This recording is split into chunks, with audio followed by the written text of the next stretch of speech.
So the title of my talk will be about modular forms.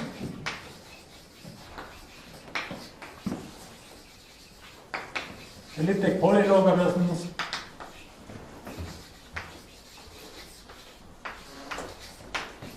And Feynman integrals.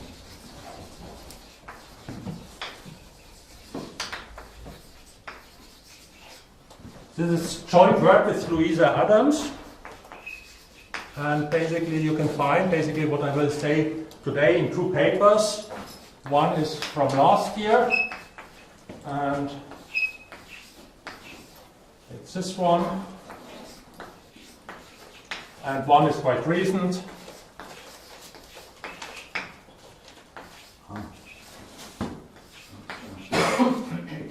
So I put in particular here version 3 on it. You might have maybe read the first version. Also that one is quite recent. It went to an extensive review with the referee, and he had quite some helpful remarks. And basically the content of this paper is basically that we can express everything in modular forms. So we were happy with that. And there's some choices involved. So version 3 is about all possible choices you can make. Think about basically if you measure pressure, basically you can give it in millibar, but some people prefer pounds per square inch. Obscure reasons. So it will be a lot about these things. So it will be, in this talk basically, the simplest example, the equal mass sunrise in 2 minus 2 epsilon dimensions. So that is basically where this integral is the nicest. We can always go to 4 dimensions if we really want. But for this talk, so it's basically this graph here, basically a momentum p flowing in, and basically you have basically 3 equal masses here on these propagators. So let me define this integral basically not just by a picture here, but basically let me define basically this thing here. And basically in the rest of my talk I said basically x equal p squared divided by m squared. So this is a dimensionless quantity. And basically if I put the prefactor with the correct basically mass dimensions in front of it, then everything will just depend on this x here. So this is then basically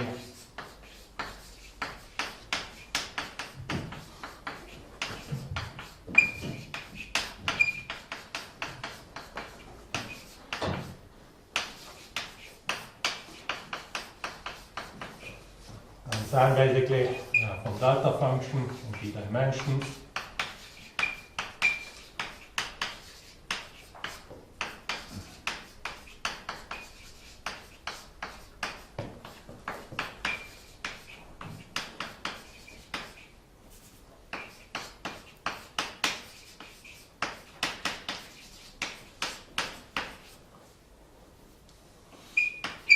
So, and okay, basically here, this epsilon is my dimensional regularization parameter. I put also a prefactor here with Euler's constant here, which removes me basically from my final result all appearance of Euler's constants.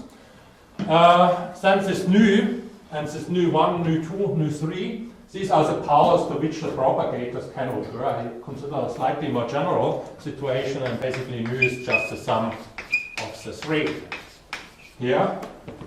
And basically you may think about nu1, nu2, nu3 being basically integers.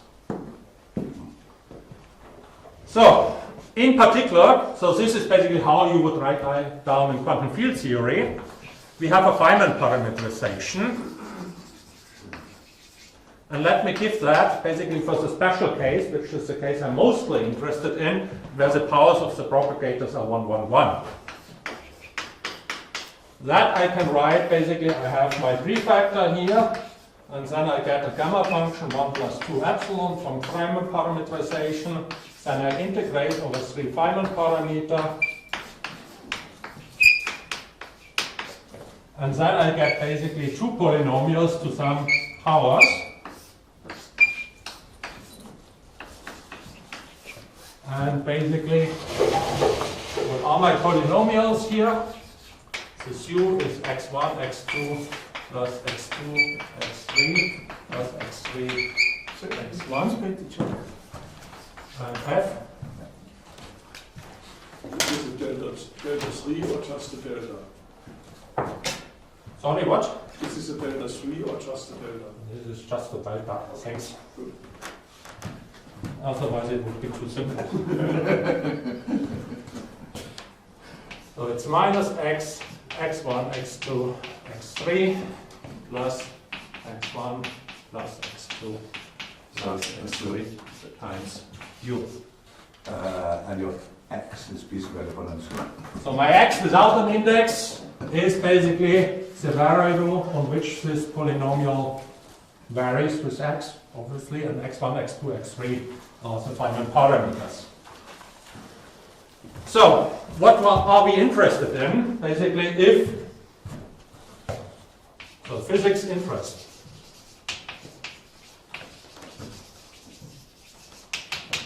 So, let's say E, G of epsilon and some set of parameters.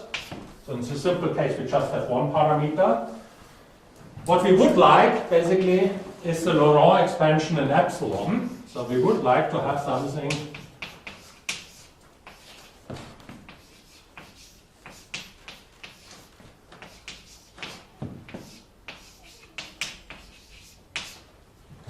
and basically, in the minimal version, we would like to get all the pole terms and the terms with epsilon to the power 0. In the best of all scenarios, we would say we should be able to calculate n terms there. We would like to have these coefficients here, on the one hand, as basically an integral representation for that. For that, we can do basically analytic continuation in these variables x. On the same time, we would also like to have a series representation for that, which we can use in certain regions for numerical evaluation, and then use the integral representation to map always our arguments in this region where the series converges. For the numerical evaluation, basically, you can think about two scenarios. You may use such a simple integral. It will recur in more complicated situations where you have to figure out boundary constants. Sometimes you do that by PSLQ. For that, you would like to have an evaluation with 1000 digits. In the end, when you do physics, basically, you do a Monte Carlo integration over that. There you would like to have basically a double precision, so 16 digits, but that you would like to have fast. So basically, that's our interest. Now, what will be the content of this talk? So let me introduce iterated integrals of modular forms. Content of this talk. So let F1, F2, F3 and so on be modular forms.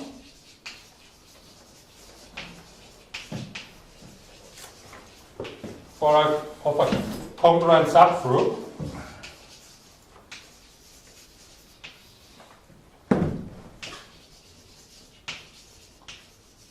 We will talk about later about which one. So let's say, okay, gamma 1n of some level. And let's define iterated integrals of these modular forms. Very simple, F1, F2, and so on, up to n. Basically, it depends on tau in the complex upper half plane. So let's define it by a 3-factor, 2 pi I to the power n. And then basically you have d tau 1. You integrate the first one, f1 of tau 1, from I infinity up to tau. And then you do the usual thing, d tau 2 from I infinity up to tau 1, f2, tau 2, and so on down to tau n, which goes from I infinity to tau n minus 1, fn tau n.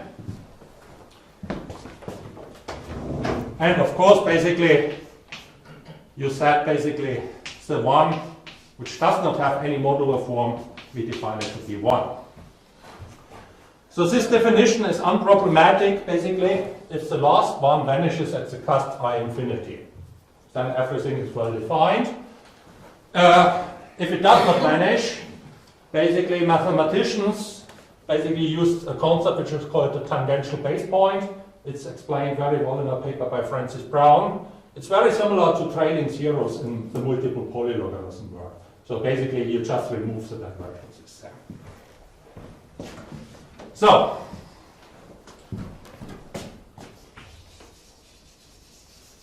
the result of this talk will be that I can give basically an expression for this integral here, which will look like that. So this S11 is a prefactor, a period of the elliptic curve. Then basically we have basically an iterated integral of a certain modular form of tau. Then we get some chunk basically this chunk from this prefactor now, from n2 to infinity minus 1 to the power n divided by n theta of n epsilon to n.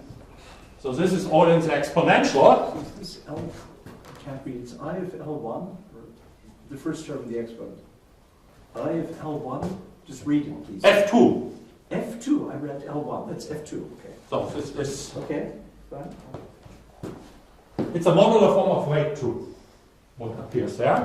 So, but now comes the interesting part. So this is just a prefactor. So the interesting part is basically a series from j equals 0 to infinity, epsilon to the power j,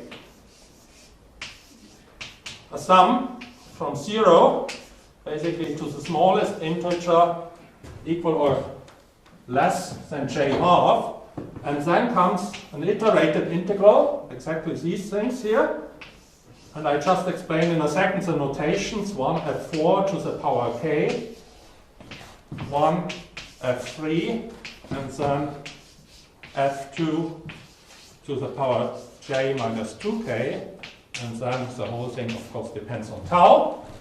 So this is the essential part here. And then again we have basically plus j from 0. Now comes the boundary conditions, epsilon 2j, and then basically I of 1 f4 to the power j of tau minus 1/2 epsilon 2j plus 1 f4 j 1 tau, this bracket closed times, I need space here, k from 0 to infinity, epsilon to the k, k. And then I close the curly bracket. Excuse me, on the top line I would expect to see 2 epsilon to the n. On the very top right. On the top line, Yeah, on the top right. 2. No, I would expect to see not epsilon to the power n, but 2 epsilon to the power n. Well, it doesn't define psi n, so. 2 and psi is It's a zeta value. zeta. Oh, that's a zeta, I thought it Yes. was psi, so I'm having trouble distinguishing letters. You're expanding gamma of 1 plus 2 epsilon. Yeah, Right. So you should have 2 epsilon to the you should have 2 epsilon to the n.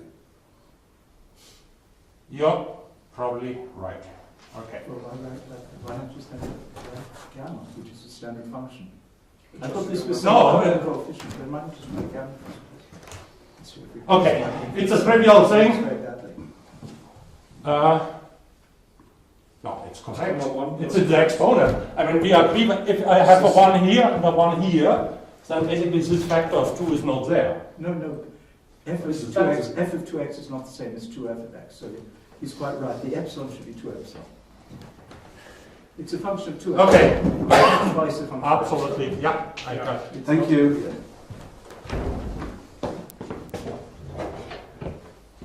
Okay. Okay, but this is just a prefactor. The essential part is basically this line here. And let me explain basically what this notation is. Basically, if I have A, B, let's say, to the power 3, it's A, B, A, B, A, B, this sequence here. And basically, the F's which appear here, they are basically modular forms of modular weight K of basically gamma 1,6. And EK, they are boundary constants.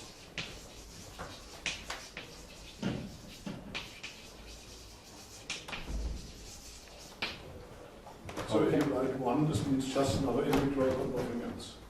1 is a trivial modular form of weight 0. It's 1. Huh? Yeah. Yeah, It's it's just- simply an integration d tau Yeah. with a 1 here. Exactly. Yeah. But it's of course basically, But, no.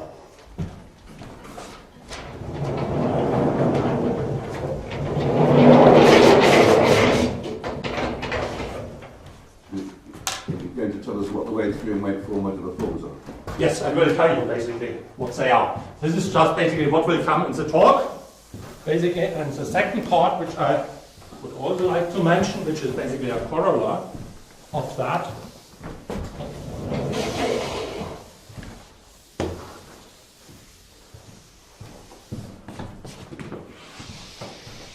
is there any character involved? Because you will MK of gamma 1,6. The But some gamma modular forms of gamma 1,6 you can decompose into modular forms of gamma 0,6 with characters. Okay.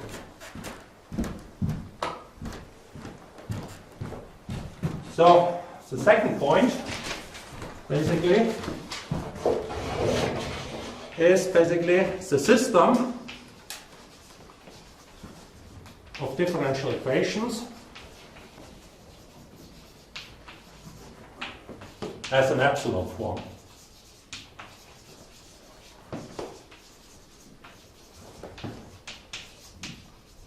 So what is this? That's known for physicists. We have integration by parts identity.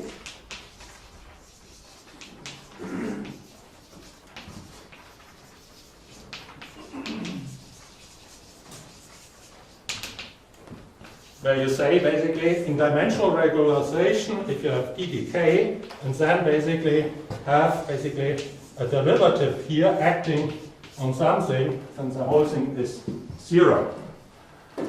This, on the one hand, gives you a relation between the integrals with different indices, and you can also use it to derive differential equation for that by carrying just, you differentiate it with respect to x, you carry it under the integral, get higher powers of the propagators, use this basically integration by parts identity, so you get a system of differential equations. And basically, it means that you can express this family of integrals with this indices mu1, mu2, mu3 through this integration by parts identities through a basis of what we call master integrals. So the master integrals, in this case, you have 3 of them. So you can choose a basis, and basically one basis is 1, 1, 0, which is just basically the tadpole integral here. The other one is basically the one we want, that's the sunrise. And basically you need a third one, which you can choose basically as the one which has one propagator raised to power 2. And then basically just define a vector, basically being S110, S111, S2111. And then basically you get a system of differential equation acting on this vector, basically gives you a matrix which depends on epsilon and x times this vector again. So we started with that basis, and basically to get this differential equation, this can be done in an industrial way, basically. There are computer programs, Reduce, Fire, Kira, who does that for you. Now, this matrix here depends on epsilon and x. Now you can ask basically if you change your basis. Let's say I define a new basis by a 3 by 3 matrix U, multiplying my old basis here. Then basically what is basically the differential equation in my new basis? You get an a primed of epsilon and x times j, and basically my a primed is nothing than u a u1 minus u e dx u minus 1. So it's a gauge transformation. So, and we say basically that this system basically is an epsilon form if basically my a primed is of the form basically a primed of epsilon and x is of the form epsilon times some tilde, which only depends on x. So the only dependence on epsilon is in this prefactor in front. Okay? So then, once you have that, basically, you can easily integrate this differential equation. So that is an idea back goes to Johannes Henn, and it's widely used in the polylog world. What is surprising, that you can also do it here. And I will tell you how we do that. So, is there a known criterion for that? I mean, if you just give me a matrix A of A epsilon x, is there any way to see if it can be transformed to this form? Do you know? this is a holy grail. I mean, if we know, basically, if we can do that, and how to do that, basically, we can solve basically all Feynman integrals. So, now, this differential equation has some singular points.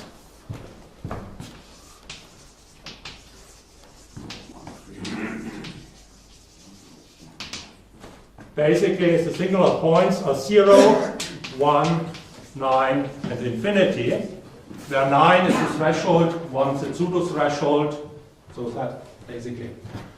Now, if my external variable x equals one of the singular points, my Feynman integral is easy to compute. It's just polylogs. So then at the singular point, it's much simpler. Okay? Now, let's view that basically here.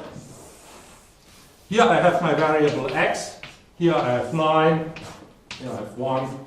Here I have 0. And somewhere in between, basically, we will come to that basically in a second, basically. The geometric object we have basically is an elliptic curve, which I draw here as a torus. Now, at these singular points, this elliptic curve degenerates. So basically here at 0, basically I have probably something like that, some degenerate thing. Stefan, may I ask a brief question? I mean, obviously, this new system is of second order. We didn't see yet that it's of second order. This is Third order. a 3 by 3 matrix. Yeah, yeah. It's third order. We will come to that. You will come to that. So basically, it diagonal, basically, the first one is rather trivial. It's just 0, 0, 0 in this, here in this matrix A. This will decouple. So this decouples, so that answers your question. So, now let me explain what I'm going to do. Basically, what is the idea? So, you can view basically, I mean here, let's say this is a generic x where we would like to have this integral. So basically, here Primer, Ellen Henault, and Spencer Bloch, they tell us basically the integral is a period of a motive. Basically, in that case, basically, you can think about the motive in H2 of some blow-up of projective 2 space minus basically the blow-up by the strict transform, basically, where this thing, the integrand is singular, relative to some boundary. Now, Francis Brown tells me basically we should think about that as basically an iterated integral basically on this elliptic curve, and that will give you elliptic polylogarithms. Now, we do something differently. We integrate up basically this differential equation from a point where it's basically degenerate, where we know the boundary conditions, and basically integrates the system out. So basically this is A. For physicists, it transforms like a gauge field. So it's something like a connection, so it's basically a Gauss-Martin connection here. It's flat. So basically, we simply integrate that up. Basically. So basically, and what we do, the second point we do, we change basically the parameterization in the base space here. Instead of a variable x, we use a variable tau. So this is just basically a change of variables gives you a Jacobian. And then we say, okay, over every point, basically we have a vector space consisting, basically spanned by 3 sets of master integrals. And we just see basically how this vector space, how these master integrals change with tau. So basically here's a vector space generated basically by 3 master integrals. Okay. Now, let me also mention basically one property of this formula here. So, if you think about this motif, it's a mixed Hodge structure, and basically you have basically a wake filtration on this mixed Hodge structure. So Francis says there's a well-defined wake for this object there. I will not speak about anything about the wake which is related to the mixed Hodge structure. Let me clearly say that there are two things which are smell the same but are different. So on the one hand we have basically the modular weight. So these are basically here my modular forms with a certain modular weight. And you observe, if you expand this formula in epsilon, which is easily expanded in epsilon there, the length of iterated integrals, basically at each order in epsilon, it's homogeneous. So you have something like a length of iterated integrals if you count bk on theta k basically of contributing k in this counting. So these are basically the 3 things, and it would be nice, of course, to know basically how they work together, and probably that is known to mathematicians. So, next question, basically, what is tau now?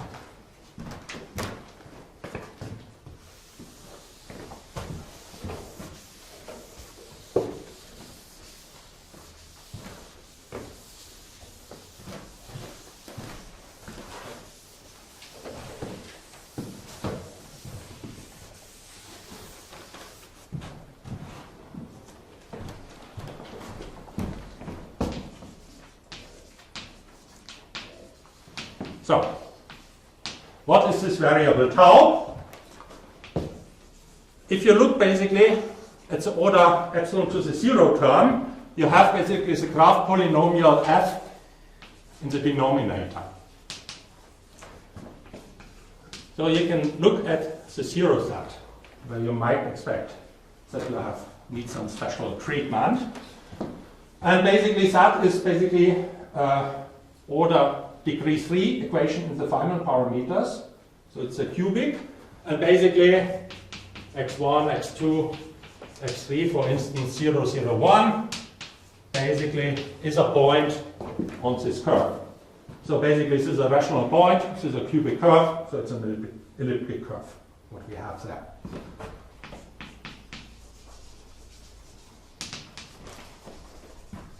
Now let me write basically this curve in Weierstrass normal form.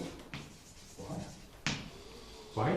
Weierstrass normal form is perfect if you have an elliptic curve with no extra structure, just level 1. But this one is a visible 6-torsion group, so it's already in the perfect form. It's in much better form as it is. I mean, of course you can do it, but j will be some complicated function of x. I mean, whereas x is just x. I mean, go ahead. I can do it. I am a physicist, I like to walk by foot. Let's put it like that. Well, the others equal by foot, just many fewer feet are needed. But no, okay. Okay, but please. I just would like to define the periods, and I would like then discuss basically, then comes the essential point. The periods are 1 and tau. For that you're not going to change. But then you're redundant. No, x is x of tau right from the start. All I'm saying is this is an obvious modular parameterization. You don't have to go to Weierstrass form. Okay, but please continue. It's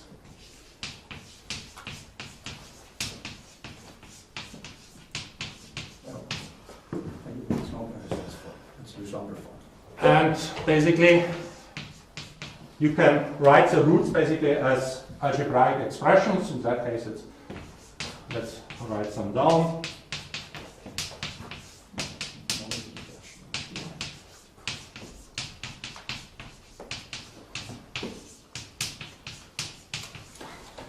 And basically E2 is the same thing. Basically here is the minus sign, and E3 is basically minus E1 minus E2. And there's a square root drops out. Now, what I would like to do, I would like to define periods now. And basically, I would like to take the square root here. So I would like to have W and not W squared. Of course, I cannot do that everywhere in the complex plane as a single valued function. I will have two branch cuts here. So let me label basically these basically like that. And then basically, this is of course all classical theory of elliptic curves, so nothing. Then I take two cycles basically, and I integrate dv over w basically along the cycles.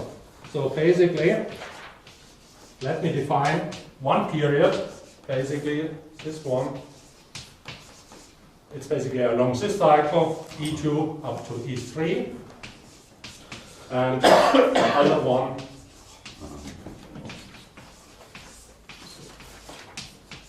from E1 to E3. And old means version 2 of your paper. Old means version 1. Ah. So that's what we did originally, so this is that how we basically started, and basically the motivation was. We looked basically at the order of these three roots, basically for basically x being negative, Euclidean region, and there basically these roots are real, and they are ordered basically on the real line like that. So basically this period psi1 old is real, psi2 old is purely imaginary. So we get a lattice, basically.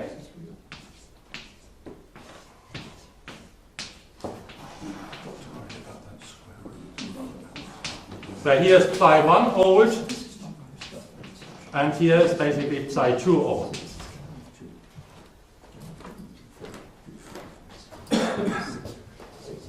So, now you can view basically the elliptic curve as being defined by this lattice. Okay? And you can choose basically any basis for this lattice, basically, which is basically related to the old basis by a SL2C transformation. Okay? I can define basically a new basis, psi2, psi1, being basically A, B, C, D, psi2 old, psi1 old, and basically A, B, C, D equals in SL2Z.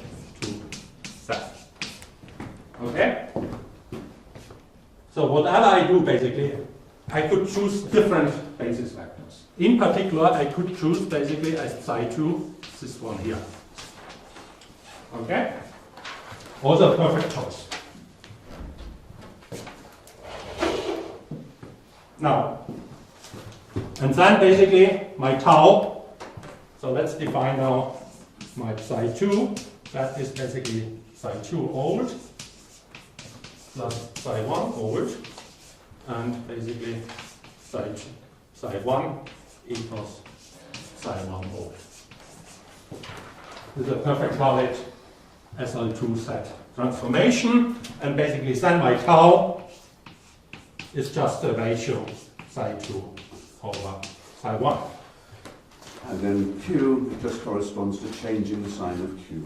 That's all you're doing. Right, yeah. So, but now, But, you can define the periodicity from f. You just integrate That's what I said. the at the 1 over beginning. the derivative of f respect to There's absolutely no x1 point or changing whatever. Weierstrass form. And between -1 to 1, and that is one of your diode. You don't need to do that. You don't need to do any of this. I mean, this is just the algebraic Let, form of let, x1 let me to tell it 1. another. Let me say it another. let me, what the point I would like to make. You know that if you take the imaginary part of the sunset graph, you will get something that's homogeneous solution. So essentially, you can just look at the parametric representation you started with and change the domain of integration. Think about the contour of integration, as we do when we cut, and that gives the periodicity. What I would like to discuss today is basically all possible choices all different physicists can make in defining tau. I'm not discussing one particular choice. If you I would like to give you a discussion of basically the freedom of choice you have, what you can do basically. But I mean, if you choose a tau, this is on gamma 1 of 6. Then, of course, if you apply that with SL2Z, you'll get there are as many different choices, the index of gamma 1 6 in SL2Z, which is 12 or something. But they're all equivalent, and they're just changing tau. But you don't have to go to SL2Z to find it. It's already got the wonderful parameterization all by itself, the theta series. I mean, this is a very complicated. I mean, of course, it'll be correct, but it's much more complicated than you have to do. Your curve is naturally given with its 6 torsion points. You're forcing it to Weierstrass form where there are 2 torsion points. So you're pretending that your curve is actually on gamma 1 of 6 is on gamma of 2, or gamma 0 of 4, because it's more familiar. But 4 doesn't even divide 6, only 2 divides 6. So 2 of your roots even have square roots. It's just a very complicated way of seeing something. Yes, but I still prefer to do it the complicated way because this is the simplest example I can think of. Now imagine that I vary not only my parameter x, but I vary basically split up this pseudo threshold in 3 different factors, which then basically I label M1, M2, M3. Then basically my formalism, I can still do everything which I did up to now. It's not. But where are you taking the roots? Oh, but in that case, you'll even have cubic roots. You won't even have square roots. Now, one of the roots is rational, and 2 of them need a square root. Yeah. If you change your equation, it'll go all 3 be cubic irrationalities. But in the original x, it's already got a parameterization. I don't see why you have to find the roots at all. I perfectly admit that you can do it otherwise. And you put them much more simpler, so I don't understand why you're forcing it into the longer form when it's already given in the natural other form. But I mean, continue, but I'm sure this will... I mean, the point I would like to make, basically, really getting basically what different choices a physicist can make. It's not about what is the smart. I mean, I will give you the result I wrote down here is of course what's the smartest choice, which has gamma 1 6. Yes, we learned it the hard way, and basically what I would like to explain basically is the hard way how we learned that, how we got there. Do the gamma 1 6 on in the case when the 3 masses are equal and you want to form them to the non-equal? No, I'm just discussing basically here the equal mass case. So you don't want to... I mean, the point is in the original paper we had gamma 1 12. So basically the discussion will be why we get in one case gamma 1 12 and in the other case gamma 1 6. I admit perfectly that it is absolutely trivial for mathematicians. I just would like to explain basically what we did, how we did that, how we ended up with one's gamma 1 12, and basically how we then found out basically how to get to gamma 1 6. When the mass are different, it's not an even term. It's no plane term. So you have to play with functions. So the next thing we do basically is basically how to invert the relation tau being a function of x. Or for mathematicians, how to find the Hauptmodul.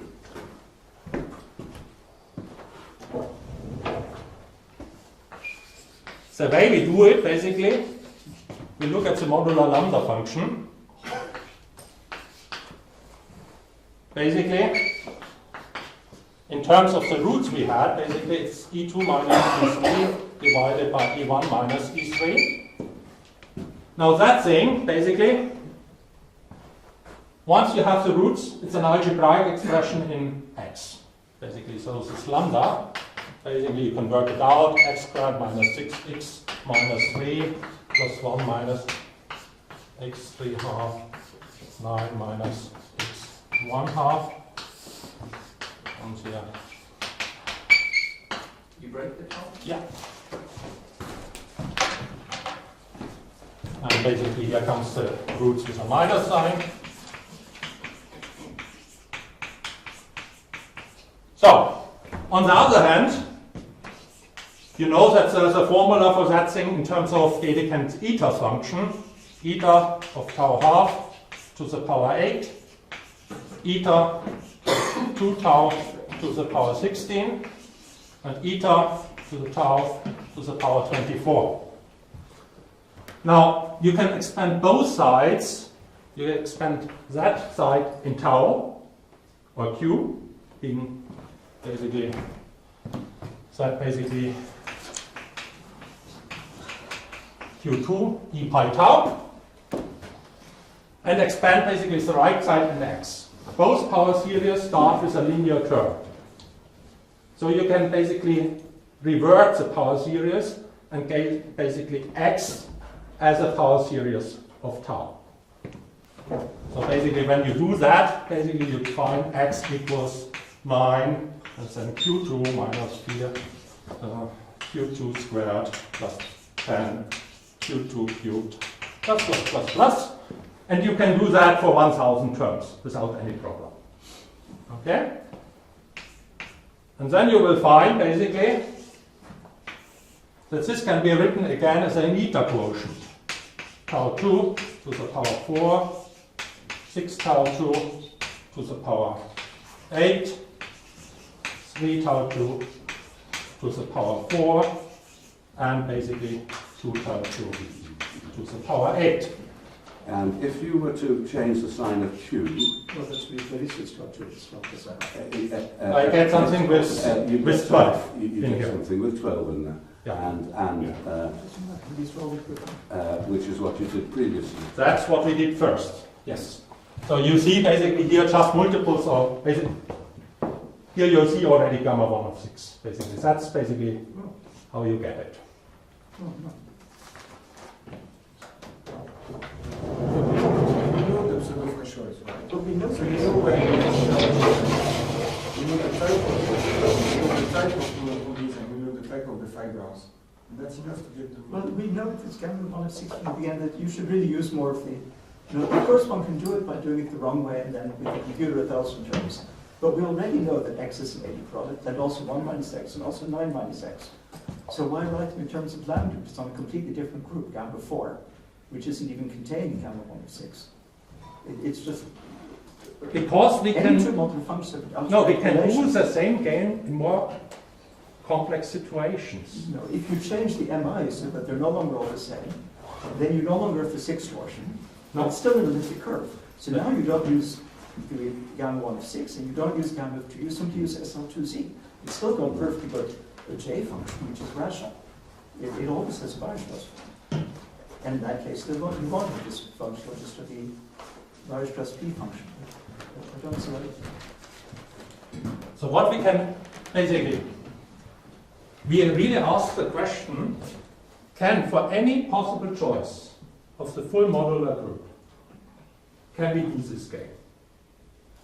Basically do what I just told, basically can we basically.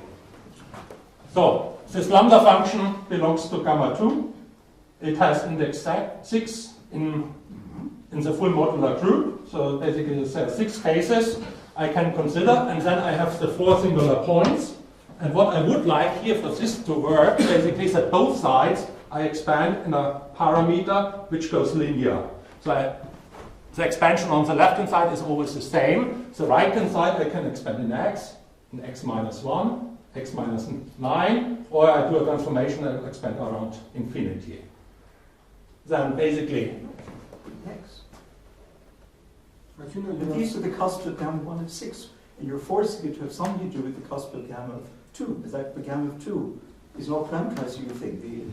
Those cusps aren't playing any role.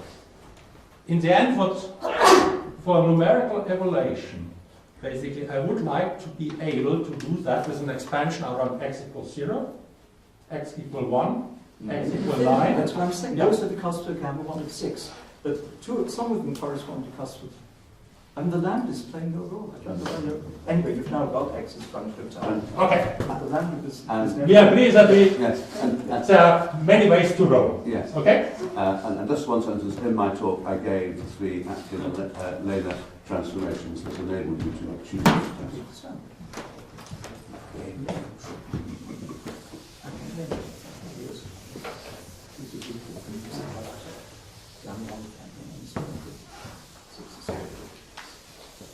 So,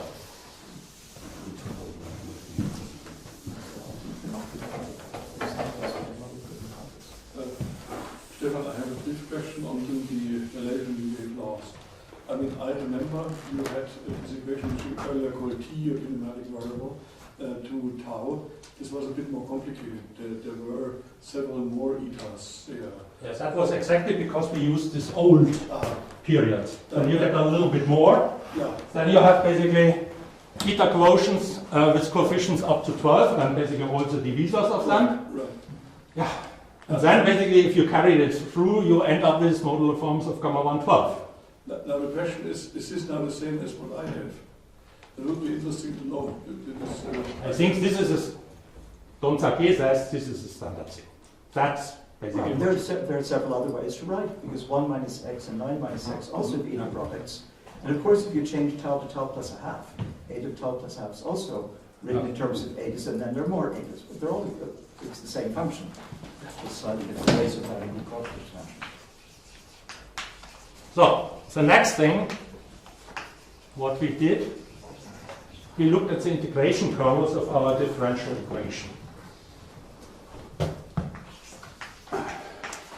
So when we change from x to tau 2, we get a Jacobian d tau 2 dx, which is basically the Wronskian divided by the period squared, and the Wronskian is basically minus 6 pi I divided by x, x minus 1, x minus 9.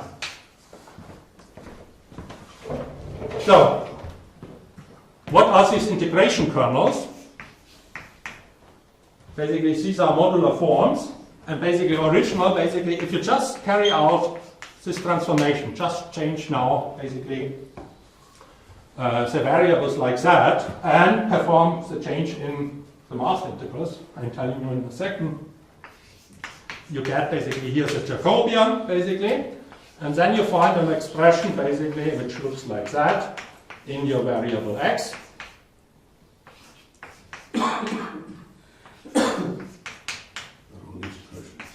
And then basically you get another one.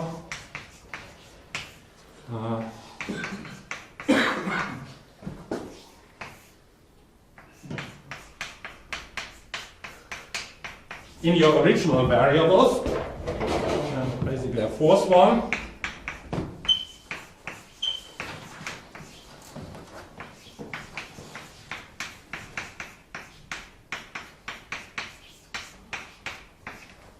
So now you express them in terms of Eisenstein series. Now, they're all eta quotients as well. They're all eta quotients, and as Don and I said, eta quotients are much faster to calculate than Eisenstein. But here you don't want them as eta quotients, you want them as Eisenstein series, because you want to integrate. yes. So now If they're basically, all Eisenstein series, that's even better. so what you can write down basically, let's write it down as Eisenstein series. Okay. I'll just explain what these Eisenstein series are in a second. And this one is 36 square root of 3. No, these are not Eisenstein series, sorry. These are called polynomials, but F2 and F3 at least are surely themselves Eisenstein series. With characters. Yeah, but Let's they're wait. polynomials. Yeah. The polynomials in Eisenstein series are not Eisenstein series in general, but these are. Stefan, could you still define psi 1? Psi 1 I already did. Where we are? This was basically the period of the elliptic curve, basically, which is real. Is this k prime or k or something like that? Or? No, it's just k. It- Times a prefactor, which involves basically a square root. It's k, and therefore it can be written as Eisenstein series, and you get a polynomial.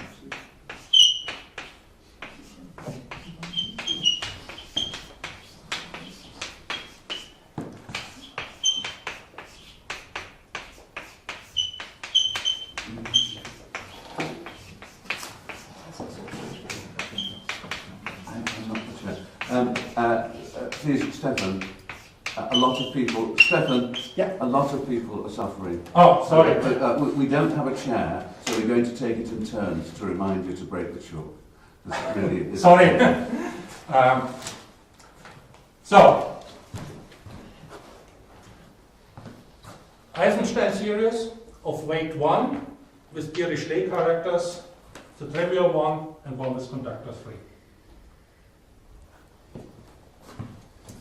Yeah, but you can rewrite this one in terms of single Eisenstein. Yes. Well, Yeah, of course, yes. But again, these representations, Then there's no the reason. nice Q expansion. Our referee pointed, I mean, this representation didn't come from us. That was the referee who pointed out that we should write it in this way. No, but the F3 is the one you get on the left epsilon equals 0. Okay. But in the end, basically, No, but the F3 is the one for epsilon equals 0. You can get it from the magnifier with Spencer. let's put it like that. These are the basis elements which are in stage. You have stage to give you the Q expansion of that. But we already know the Q expansion state. So these are all eta products already. So they're That much as well. easier. That's way easier. If you want to just compute them, that's a lot better than polynomials themselves. In the paper, you also find the eta products. By the way, the e's are also easy products as it happens. The little e's.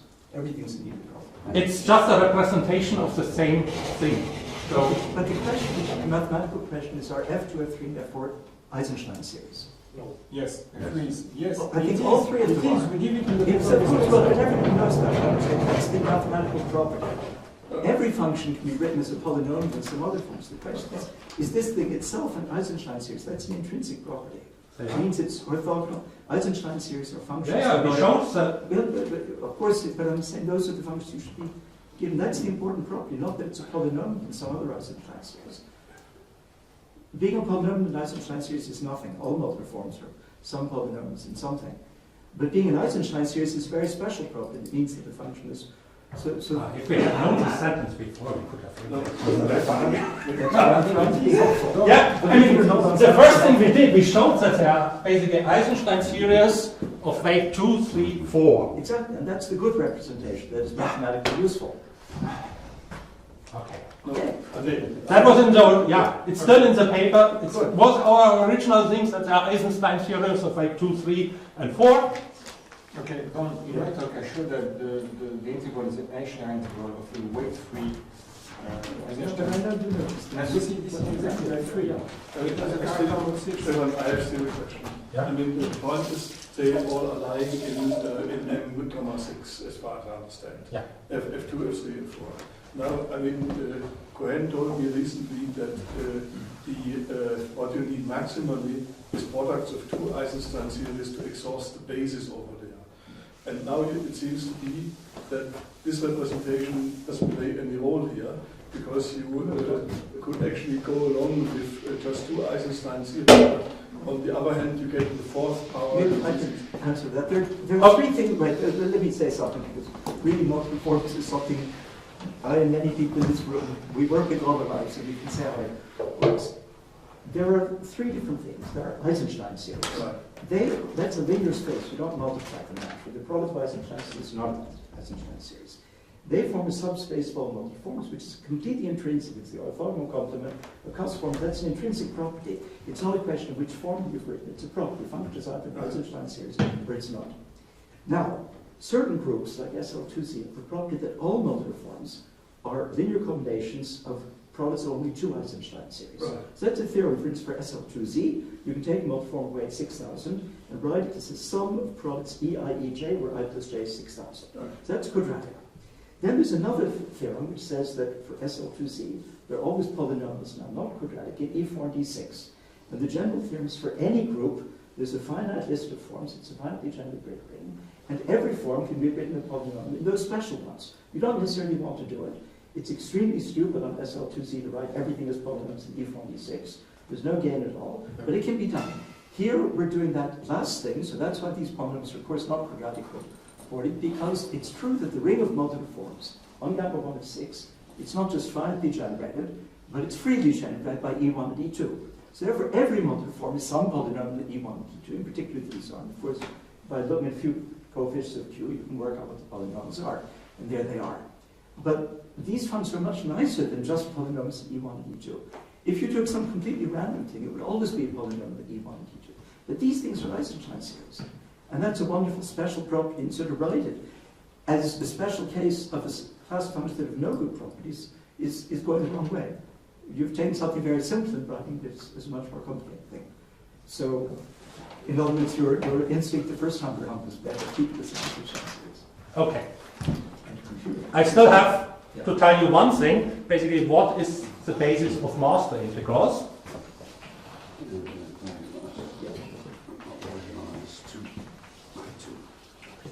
So, the first thing, basically we had three integrals. Remember the tadpole and two integrals in the sunrise sector. Basically, the first is basically the tadpole. I multiply by an epsilon squared, that basically I get basically iterated lengths of weight L in the epsilon hoch L term. Now, the second master integral, you can guess from this formula basically what is homogeneous basically in this iterated lengths. It's basically the thing when you take this prefactor away that we do basically here, and then basically should start at epsilon squared. So everything is multiplied by epsilon squared here. Now, the third master integral, you can almost guess. I mean, okay, once you have this equation here, you know what it should be. Basically, on the one hand, basically, it should be as a derivative of that thing, basically with respect to a parameter. And basically, derivative with respect to tau, basically, because you take away one integration. And if you change that back to a derivative of x, basically, you get the Jacobian again. And then basically, you get an extra term.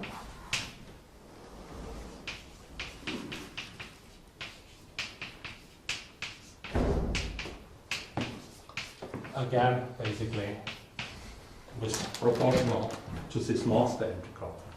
And with this basis, basically, you find basically that your system of differential equations, now written in the variable tau, of basically I1, I2, I3, is now epsilon times 0, 0, 0, 0 minus F2, 1, and here 1/4 F3, F4 minus F2, and then I1, I2, I3. So basically, you get your original system of differential equations, you perform this change of master integrals, you perform the change of variables from x to tau, and you get this form here. And then basically it's easily verified that you basically plug the solution into this differential equation and verify basically that the solution basically is the correct thing. But you should have gotten also inhomogeneities, don't you? Yeah, that's right. It's inhomogeneity. That is only that. It's only that. Okay. This is basically, see here you have here basically a block. Basically, this is the 2x2 block of the sunrise sector, and the inhomogeneity proportional to the tadpole is exactly that one here. But earlier you had harmonic polylogarithms somewhere. Where do they are now come from? No. So, I'm having trouble understanding this. I1 seems to just be a constant. Its derivative is 0. yes. So why do you call it I1 and not just 3 or something? I mean, it's just a number. Sorry, these are just labeling the integrals. Yes, but why are you calling it I1 of tau when it's in fact just a 3 or 2 pi? It's just a number. It's, no, well, as a physicist, Its derivative is 0. It must be constant. yeah, of course it is constant. Yes? It does not depend on x. And therefore not on tau. So it's just a number. So why don't you say what? Why are you including it in the differential equation at all? It's needed for the expansion. I mean, the point is that.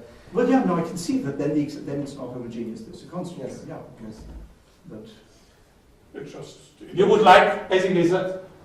well, and we want to solve this. So I1 is very easy to solve. It's just a number, and you could tell us what number, and then you would know what I1 is. I think It has some value. one thing we should keep in mind, Stefan is looking at a system that is 3 by 3, that's very small. What Stefan is, I think, generally interested in is something like a system 1,000 by 1,000. So you don't want to go through and pick out things from that. You want to treat everything in the same way, even if it's a constant. Okay, it's derivative is 0, but you want to plug. I mean, this is one plus the machinery. The thing that is mad is that here you have a system that is 3 by 3. something like that, plus plus plus plus. We have a This is a number like that. I mean, power series in epsilon, which is, of course, absolutely trivial. Of course, of course. So,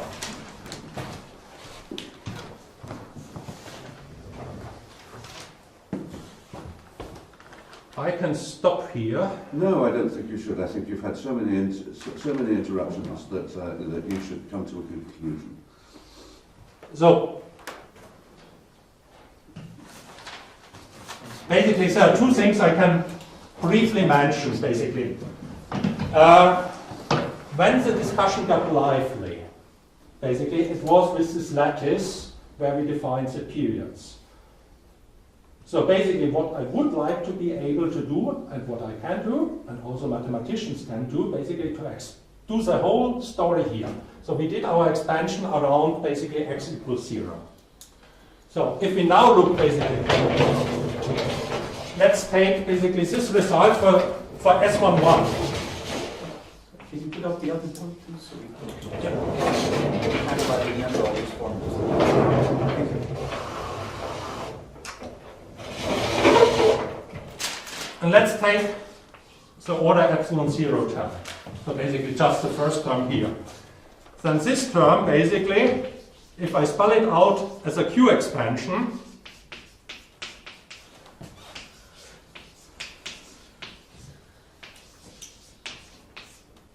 now put in the boundary conditions, and then I get minus Q2 plus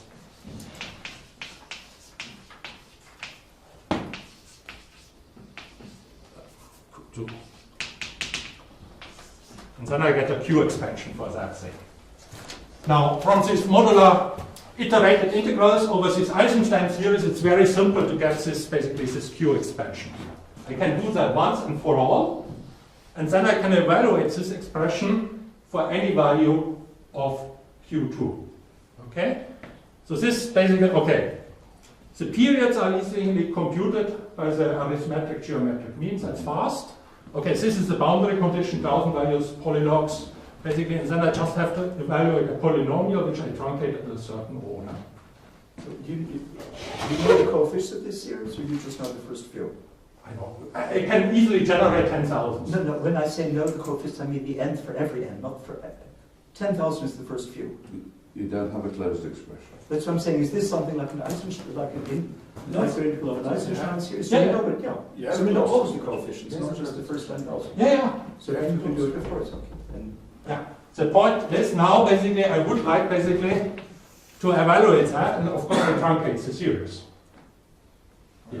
well, but then Dave explained to us when you move to the nearest cusp and truncate then, because otherwise it converges too badly.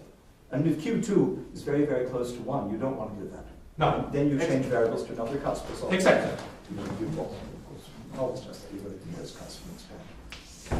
It's smaller. It's faster.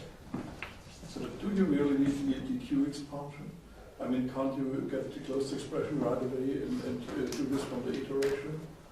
Is this not much more? What's The iterated integral over Eisenstein series, I don't see you have a It closed doesn't help form. that it's an native problem you integrate. what Stefan is doing is efficient. So, If you knew the possible Q for this, Yes. not a Q to this, one. Which is why so basically now, what also David mentioned in his talk, basically, if you are around basically x equals 0, you take this representation here, basically expand around it, and evaluate it, you get basically a good precision there. Now this expression gives you good results, basically, if you're interested, let's say, in double precision, not 10,000 digits, but double precisions, except basically close basically to the three cusps here. What I found amazing as a physicist, that I can evaluate this expression when I somewhere here between pseudo-threshold and threshold. Still gives you a good result, numerically a good value. Of course, it will diverge here at these 3 points. And then I basically, if I really need it close to the 3 points, I do go through the whole exercises again, expand upon the pseudo-threshold or threshold. Actually, I don't know why you're expanding at all. You're integrating something which is extremely rapid to compute, product beta functions. Numerical integration, even to hundreds of digits, is extremely fast these days. You can just do the numerical integral in Paris. You don't even need series expansions. I've done Think- this, and this is faster. That could be, but that would also be No, no. fast. Think enough. about evaluating this expression Yeah, I'm saying you 10 don't. million times. No, but I said that you don't take that expression. You just integrate numerically. And he said he's doing it a large number of times in principle. So if he just stores those rational numbers, he's got a price to pay for calculating those rational numbers, and then he's Well, I see that if you and want to then do it it's many out times, then it might be many faster. times. So what he's doing is right many times. And what we You said. didn't realize that you did. Okay, let me come to the end, basically, of the talk. Basically, I think this expression basically gives you the whole order epsilon result of the sunrise in terms of iterated integrals of Eisenstein series. Now, there are still some open questions where a mathematician might think about that. And basically, the first thing, basically, how you get that basically transformed to elliptic polylogarithm as Brown and Levin defined. I would guess you can use the mixed heat equation, convert these tau integrals basically to Z integrals on the torus, as Claude mentioned 2 days ago. So that should be possible. The next question, I would be quite happy if some mathematician tells me if there's some relation between basically when you think about this mixed dot structure with this weight of mixed dot structures, how they are related to the two things I have here, basically, the weight of the modular forms and the length of the iterated integrals, if there is such a relation. And what this has to do with the work of Saito, maybe. The third open question is basically Claude had a concept of a coaction on Feynman integrals in the one loop case. Now we have an explicit expression here. We can play with that. And maybe this also extends basically to this case here. So there's, of course, still some things which are nicely to investigate. So, thanks.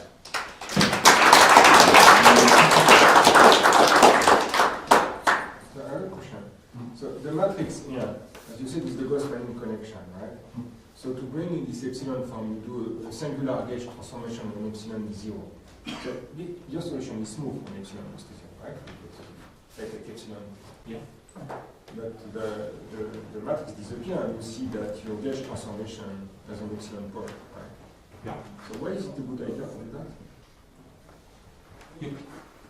Of course, basically, think about first homology of an elliptic curve.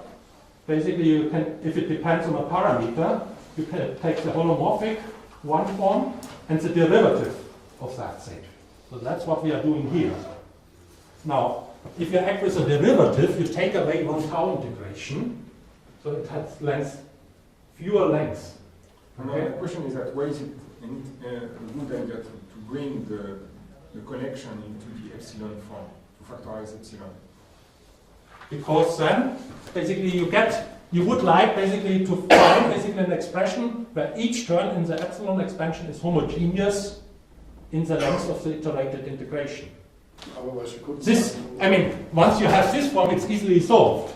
So basically, the leading term is a constant. Huh? Yeah, but the question. And then you can iterate it, you can basically build up the solution, you have the leading terms, and you look at the epsilon term, which you basically just integrate these things up. Basically, the solution is there, basically, in this form. You can basically read it off. There's no other way to do it, right? I mean, if you want to have the whole epsilon inside, it's the only way, which is known that you solved it completely. In another basis, you can do it easily. No, maybe it's, well, I mean, you can think at all. I mean, since we know the Picard-Fuchs is just picking a representative. I mean, you have the Gauss-Malin connection, you take a representative and you get the Picard-Fuchs equation. In that case, the deformation is a simple deformation of the Picard-Fuchs. So we don't see that it's singular on epsilon equals to 0. But No, it's not singular. eventually It's you want not. to have a it's- solution that's in the form of a power series and epsilon. It's right? not singular. You see, I2 is proportional to epsilon squared. It's not singular anymore. You have to insert I2. This is proportional to epsilon. But I mean, when epsilon equals to 0, That is trivial. The leading term is a constant. Well, we don't want to do, no, we want all these expressions. Can I maybe ask a question, just as a mathematician? I don't know what you want. Do you want to know the final function as a function of x and epsilon, or do you want it as a power series in epsilon? In other words, is the thing I physicists want care it as a about- power series in epsilon. So if I had a closed form, that wouldn't interest you. You No, really want closed form I know, sometimes. It's not in helpful. terms of epsilon. Now each other functions, you can easily, this is of no use, a closed form in epsilon. So what physicists are interested in are the coefficients in epsilon, in Yes. this expansion of I1, I2, and I3, or the original S. Mm. Could change variables. So, So this thing that you said is the Holy Grail, put in this form, just says by right I1 is the sum I1 n epsilon to the n, and similarly I2 and I3. Then you're just saying that at each stage the derivative I1 n, I2 n, and I3 n are linear combinations of I1 n minus 1, I2 n minus 1, I3 n minus 1. That's all this equation says. Right? If I expand this, then if here I have epsilon to the n here, epsilon to the n plus 1. So this just says that at each stage you only have to perform an integration in tau. Yeah. Which is nice, but I don't actually see why it's now why the Modular is helping you, because you could equally write this in terms of x and do the integration there. Yeah. I don't. No, I mean, I don't see why this is pleasing, since as far as I know we have absolutely no way to compute very high order iterated integrals in closed form. You can compute them numerically, but you could have computed them numerically originally. And I don't. The reason we use multiforms is because they have transformation properties. If you integrate the multiform even once, Yeah. it loses transformation properties unless you integrate what you're calling 1, 1, 1, f exactly k minus 2 times. That's the integral. That still has transformation properties. So some of yours do it. The 1, f3 is a nice thing. Yeah, And the f2 is nice, but the 1 f4 is not. It should be 1, 1, f4.